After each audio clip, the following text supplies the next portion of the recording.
welcome back to Witchcraft with the Arthritic Artisan. My name is Sandra. Today we are going to be doing a DIY on the fly. I have always wanted to do a project with these mini crates from the Dollar Tree, so let's see what we can figure out together with this. Let's get started. After staring at this crate for what seemed to be an eternity, I think I finally came up with something. I got my Cricut out and made some templates, and then I cut those templates out of a piece of foam board. Now stay with me. I've seen a lot of the amazing crafters and makers come up with really great ideas with these, but I really feel like I hit something original with this one.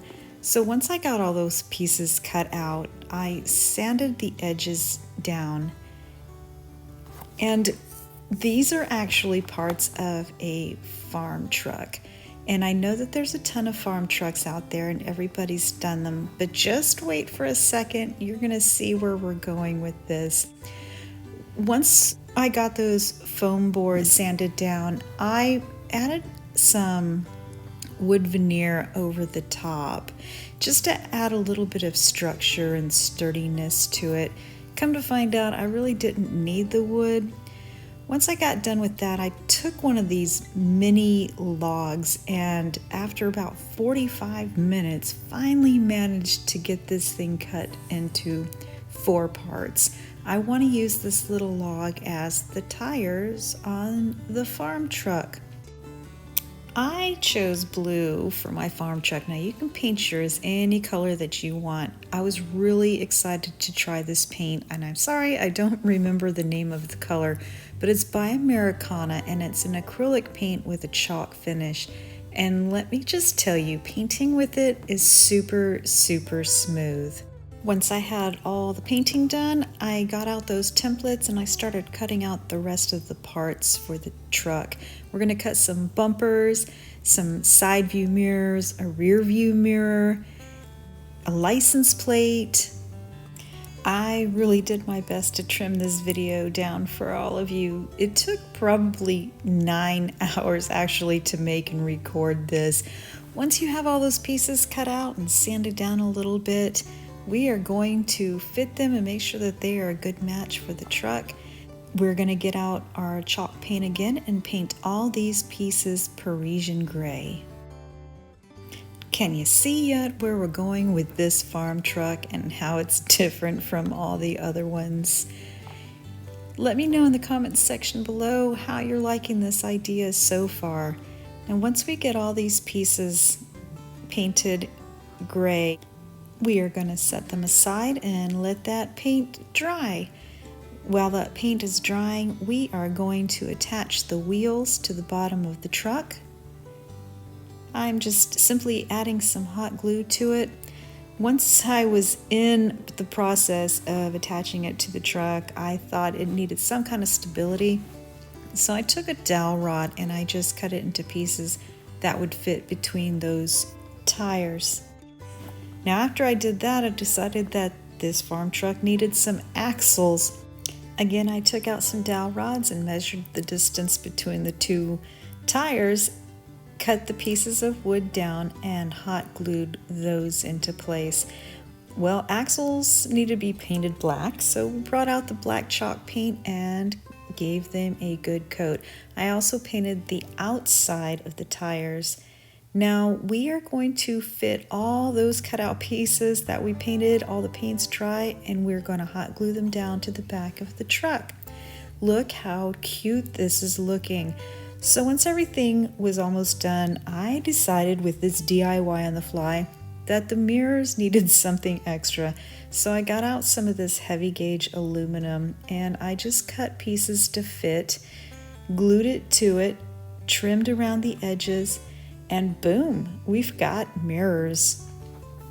Now that we have them ready, we're just gonna hot glue those into place. Side view mirrors on the side and the rear view mirror in the center.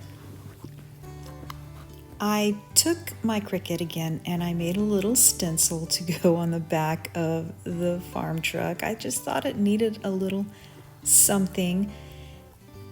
At first I thought I would stencil it in with a Sharpie marker, but then I changed my mind and decided that the chalk paint was a much better way to go. So we stenciled that in, and while I was waiting for that paint to dry a little bit, I decided that the truck needed some detail striping on the back of the tailgate. So we did that.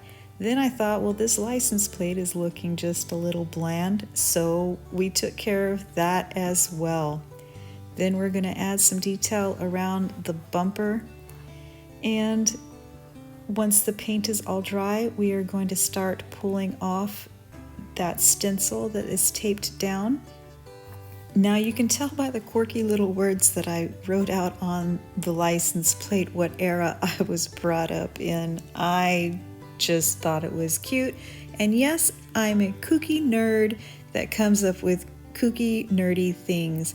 Now look when we take the stencil off. Oh my goodness, that came out so great. We're just gonna finish putting the little details around the tailgate, and guess what? Time to add some flowers, maybe some Easter eggs. I was out of floral foam, so I had this just laying around in my house, and so I used it. It's just some kind of styrofoam stuffing type things. So I took some peat moss and I put it down in the bed of the truck, added a little bit of green moss, took out some of those Dollar Tree carrots, and if you saw my last video, you'll see that I like to pull those stems out and add my own just because it makes it look so much better. So I threw some carrots into the bed of the truck. Now I always have the worst time picking out the florals that I want to add. I love them all, but I can't put them all in a project. So for this particular one, I chose these really pretty little blue flowers. I got these stems at Hobby Lobby. And then of course I have to put yellow in there because yellow flowers are my favorite flowers. I don't care what type of flower, if it's yellow, it's my favorite. Then I got some of these Easter eggs, and I actually picked these up on Amazon. Then I added a little bit of pink floral, a couple more eggs, decided it needed another carrot, and then another carrot, and another flower, and of course a bow. You can't have flowers and eggs and carrots and not put a buffalo check bow in there. I didn't have any floral wire, so I just grabbed some thread I had laying nearby, and I tied that around the center. Then I placed the bow in the back with everything else, hot glued that down, and guess what, y'all? We are done. While you're looking at these photos of how gorgeous the rear view of this farm truck looks, give me a thumbs up, hit that subscribe button, and get notified about all future videos and projects. And until next time, have a magical day.